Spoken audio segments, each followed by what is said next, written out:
রাজশাহী বিশ্ববিদ্যালয়ের ২০২৫-২৬ শিক্ষাবর্ষে প্রথম বর্ষ স্নাতক ও স্নাতক সম্মান শ্রেণীতে ভর্তি পরীক্ষায় কোটায় আবেদন ও ভর্তির শর্তাবলী প্রকাশিত হয়েছে।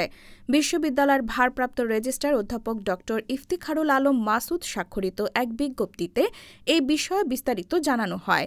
বিজ্ঞপ্তিতে বলা হয়েছে, ক্ষুদ্র নৃগোষ্ঠী প্রার্থীরা ভর্তির পরীক্ষায় ন্যূনতম পাস নম্বর ৪০ পেলে তাদের জাতিভিত্তিক প্রত্যয়নপত্রের সত্যায়িত ফটোকপি ও অন্যান্য একাডেমিক কাগজপত্র সহ ক্ষুদ্র নৃগোষ্ঠী নির্বাচন কমিটির সভায় অবশ্যই সাক্ষাৎকারের জন্য নির্ধারিত সময়সীমার মধ্যে উপস্থিত হতে হবে। মুক্তিযোদ্ধার পুত্র বা কন্যা ভর্তি পরীক্ষায় ন্যূনতম পাস নম্বর ৪০ পেলে পিতা মাতার মুক্তিযোদ্ধা সনদপত্রের সত্যায়িত ফটোকপি ও অন্যান্য একাডেমিক কাগজপত্র সহ মুক্তিযোদ্ধার পুত্র বা কন্যা নির্বাচন কমিটির সভায় অবশ্যই সাক্ষাৎকারের জন্য রাবি ওয়েবসাইটে প্রকাশিত নির্ধারিত সময়সীমার মধ্যে উপস্থিত হতে হবে।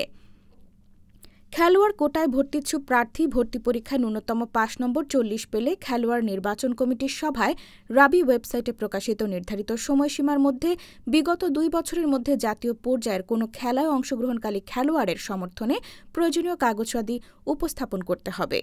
বিজ্ঞপ্তিতে বলা হয়েছে, সব প্রকার কোটার ক্ষেত্রে ভর্তি পরীক্ষায় ন্যূনতম পাস নম্বর ৪০ কোনো ক্রমে শিথিলযোগ্য হবে না। এছাড়া সব প্রকার কোটার অন্তর্ভুক্ত প্রার্থীকে আবেদনের সময় অবশ্যই অনলাইনে প্রদত্ত নিয়মাবলী ও নির্দেশনা অনুসরণ করে প্রার্থিত কোটায় আবেদন করতে হবে, অন্যথায় তাদের কোটাভুক্তির আবেদন গ্রহণযোগ্য হবে না। এরপরও বলা হয়েছে, শারীরিক প্রতিবন্ধী প্রার্থী ভর্তি পরীক্ষায় ন্যূনতম পাস নম্বর ৪০ পেলে শারীরিক প্রতিবন্ধী হিসেবে প্রত্যয়নপত্র ও অন্যান্য একাডেমিক কাগজপত্র সহ শারীরিক প্রতিবন্ধী নির্বাচন কমিটির সভায় অবশ্যই সাক্ষাৎকারের জন্য নির্ধারিত সময়সীমার মধ্যে উপস্থিত হতে হবে।